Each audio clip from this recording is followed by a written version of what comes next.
This is the Rebel Call channel. Welcome to today's show. Ritual season has begun, and anytime stories like this come out, I feel the need to cover it because so many Christians, so many people out there have been duped into believing that witches and witchcraft is not real.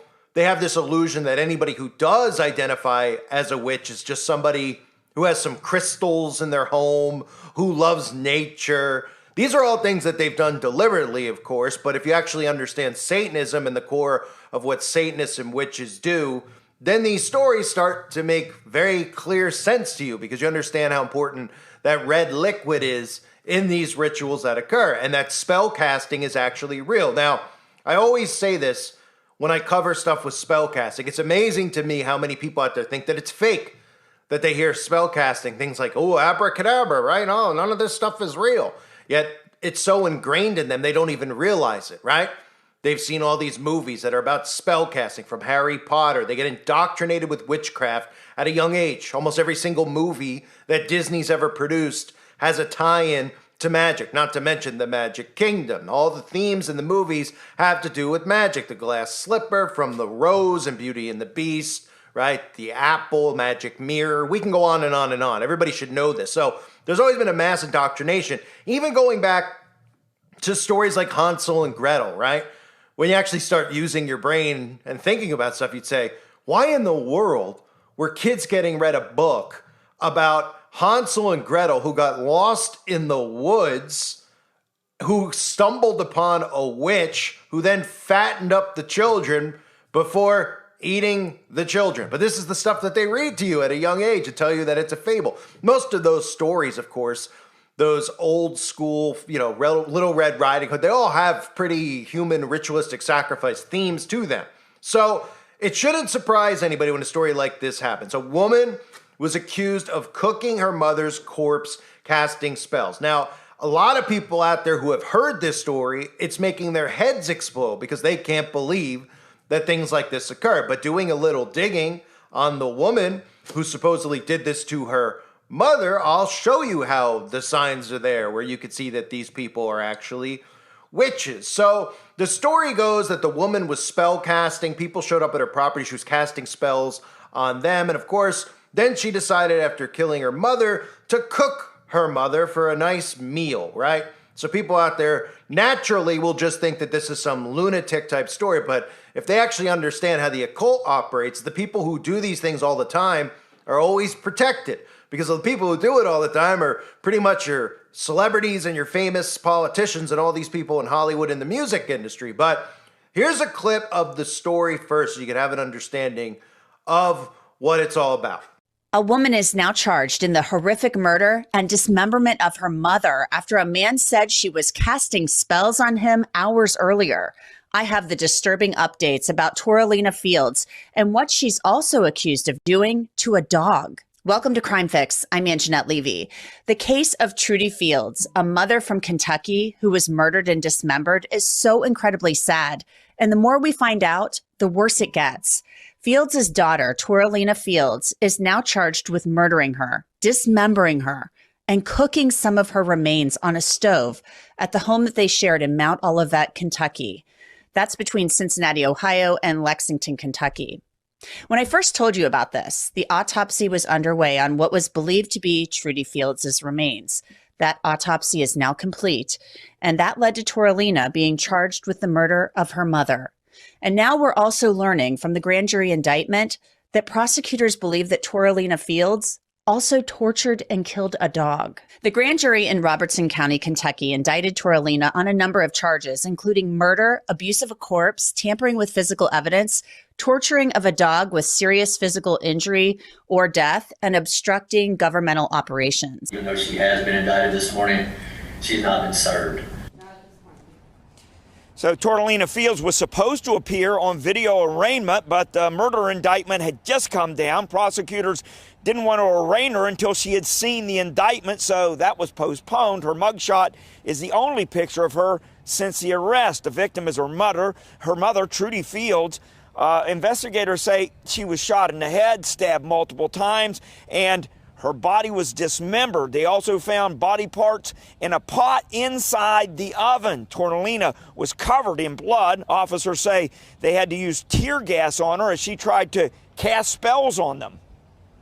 See, obviously, everybody's angry and confused and stuff at why, but how do you say, I'm so sad and I want justice for my family member, but I'm so sad because is my other family member not okay? Where do we go? We are way in a gray area there. Yeah, now the family says Tortolina went to California a few years ago. They say she was a talented singer, a dancer, an actress. They say she was even in a few low-budget films while she was out there. But they say she had a motorcycle accident and she sustained a severe brain injury. And they're wondering if that may be at the root of all this. Reporting live, Brian Hemrick, WLWT News 5. Brian, do we know if she was into witchcraft before all of this? Yeah, we talked to the family about that. They say they were aware she was into witchcraft even before the motorcycle accident, but they say they didn't realize she had come back from California until all of this happened. Ashley?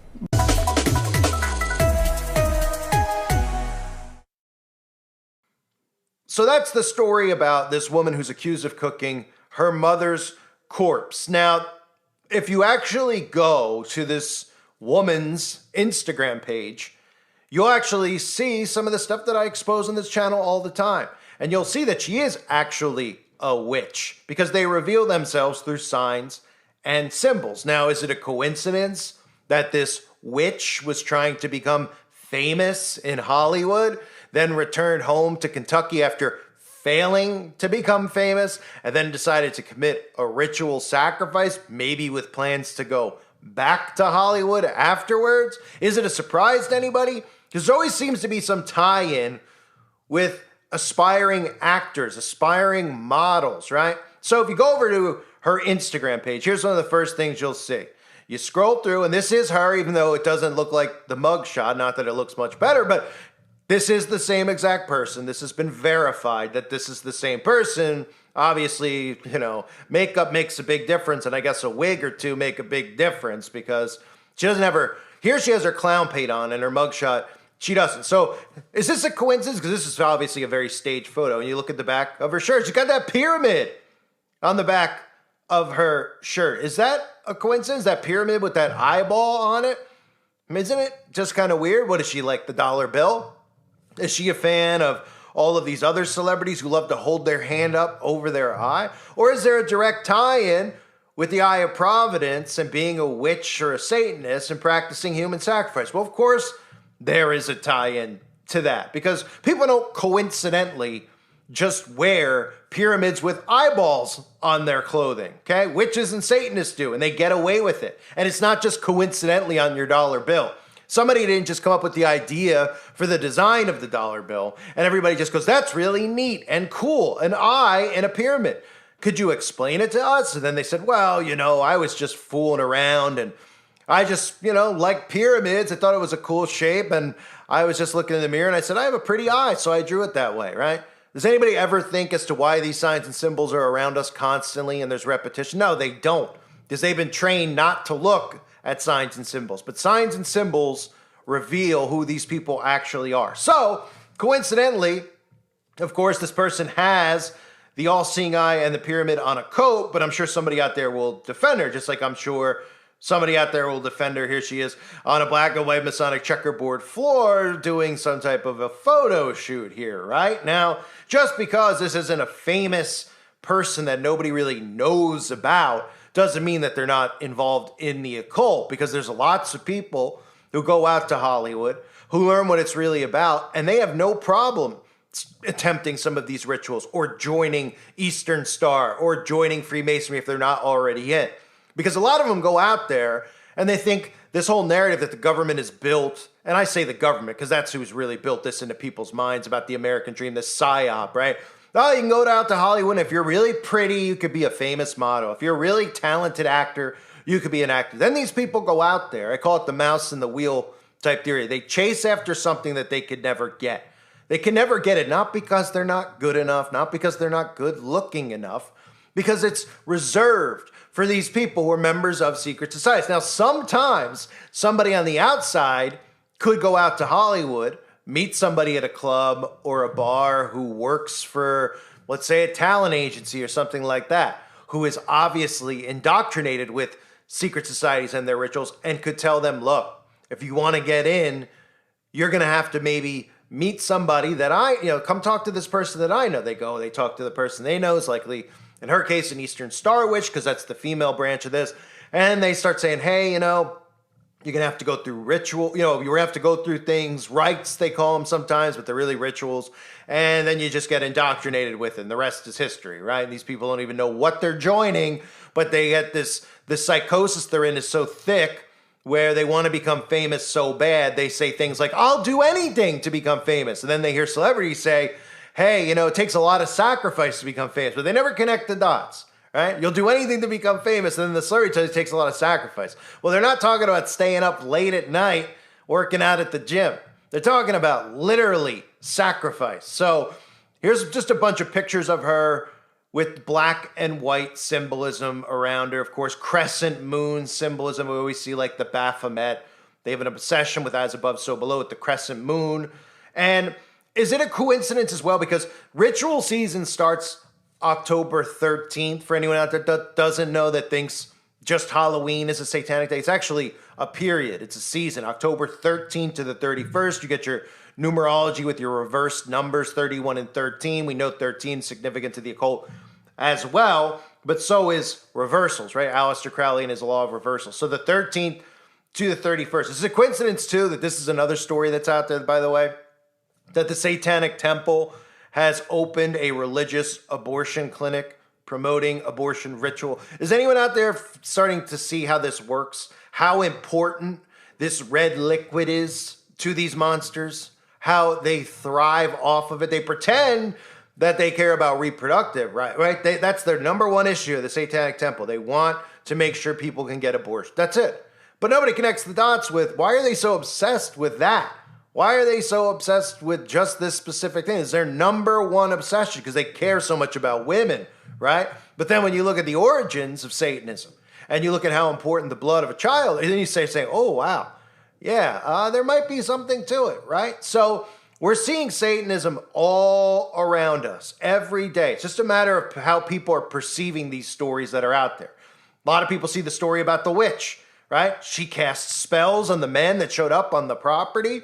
Well, what do you think? She was just, speaking gibberish out of her rear end. She just started saying, I'm going to make up speech, and she was casting spells because she's a witch, because witches are real. And the sacrifice was clearly part of a ritual offering. You don't just do something like that, okay?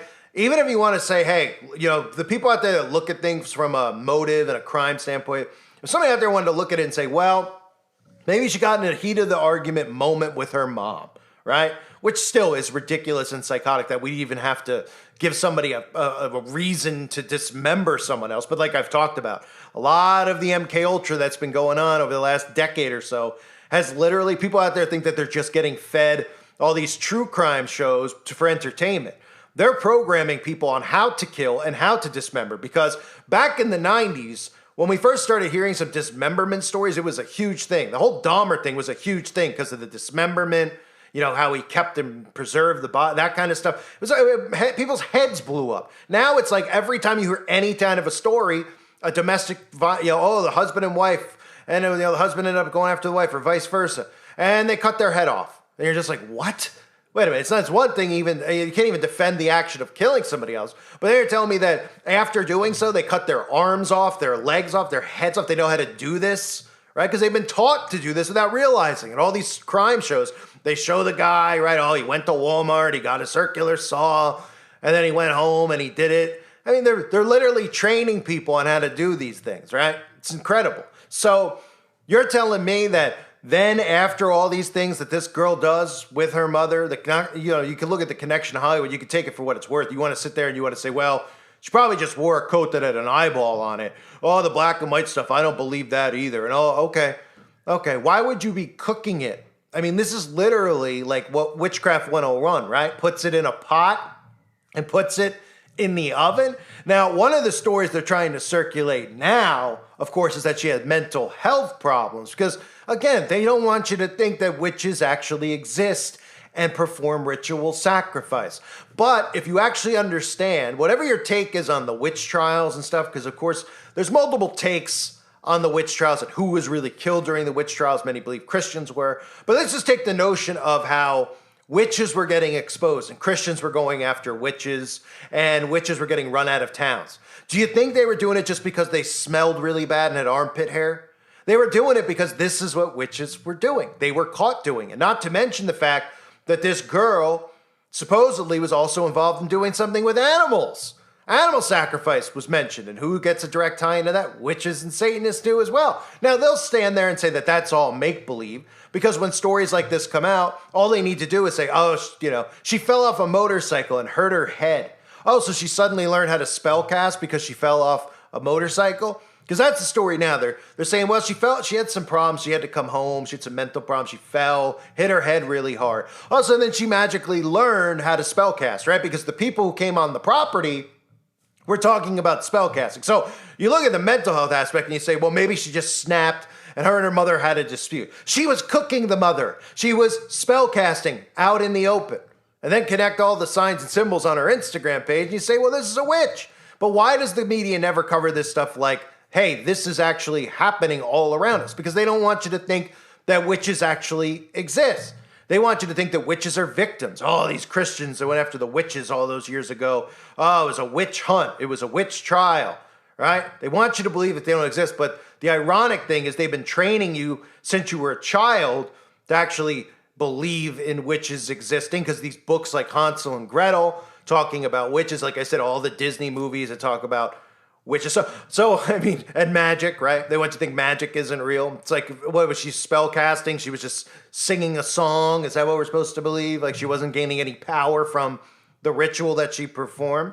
This is a common occurrence. These things are common occurrences. Over the years, I've covered many different stories. There was one in Texas a couple of years ago with two guys that did a ritual, at 666 on the wall. It happens a lot. But what doesn't happen is people aren't explained by the media that these cults are dangerous and they exist. They tell you, well, there should be religious freedom for these people. Well, the reason that there wasn't freedom for these people is because they were killing people, right? So we literally had cults of people who were committing mass human sacrifice rituals on multiple people who were unsuspecting at the time that they were hanging out with people in the occult. So they don't want you to know that. They want you to think that the story's shocking. We haven't heard things like this, right? There's the other story out there that I talked about recently too. Don't forget about that story, the Delphi murders of the two girls who were on a trail, because the guy who's supposedly on trial for it says he didn't do it, which, okay, he says he didn't do it. We'll have a trial. That's the way it works, apparently, here in America, even though who could even trust that? But he claims that it was part of a Freemasonic ritual that occurred. And they even say that they found the hair of somebody that didn't match him on the girls' bodies, right? So then we could go back to things like the West Memphis 3 and all the propaganda that they put out. Hollywood put millions of dollars in production to make it seem like those kids got framed when they had blood oath contracts with Aleister Crowley, and nobody understood the significance of that, right? I mean, that's what drove me nuts about the West Memphis 3. It was like, well, they wore Metallica shirts, so they got judged, right? And they were like, there's no evidence here, it's the dad. And everybody just follows the trail as if the government themselves, the police themselves, could implant somebody else's DNA on the body and etc. I mean, yes, they can, and they do. They protect Satanists and witches at all costs. And they keep everybody in the dark about the existence of them. And in the case of the West Memphis 3, just the fact that they had a blood oath with Aleister Crowley, when his books talks about sacrificing young boys, well, then you start going, oh, well, this is pretty sufficient evidence. It's not circumstantial. It's pretty significant evidence, right? They always go out of their way to protect their own. So even in this story, in the Delphi story, they're trying to make it seem, and I don't know what the real story is there, but I know that there's rumors of a ritual sacrifice. And we know that they're real, so we have to look at those things. They want you to just go, ritual sacrifice, what is this, a movie? Same here, right? Oh, well, ritual sacrifice. Maybe she was just off her rocker. Oh, so she knew how to spellcast, and she was using a giant pot, a cauldron, to cook her mom, right? While she's got all these, signs and symbols that we see associated with the occult on her Instagram account. Satanists are real. Witches are real. They're all around us. I thank everybody for being here. Hope you're all doing well. God bless you and your families as always.